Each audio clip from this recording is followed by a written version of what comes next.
স্বাধীনভাবে যে রাজ্যের শিক্ষা ব্যবস্থার ছবি আজকে সরকারি শিক্ষা ব্যবস্থা ভয়াবহ জায়গায় গেছে।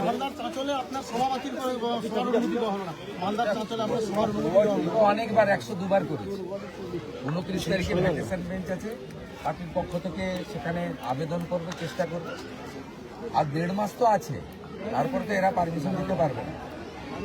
আজকে সকালেও এখানে মন্ডল সভাপতি ভাইকে গ্রেপ্তার করেছে ফলস কেসে, ওদের ওই চুরির পাঁচালি। সেই টোটোটা নেমে গেছিল পুকুরে, সেটাকে নাম চালিয়ে দিয়েছে।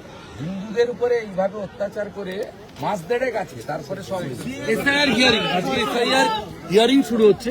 এসআইআর হিয়ারিং যখন শুরু হচ্ছে সেই সময় দাঁড়িয়ে আপনি কর্মীদের উদ্দেশ্যে কি বার্তা দেবেন? হেল্প ডেস্ক চলছে সব জায়গায়, নন্দীগ্রামে 1-2, আমাদের কর্মীরা একদম সতর্ক সচেতন।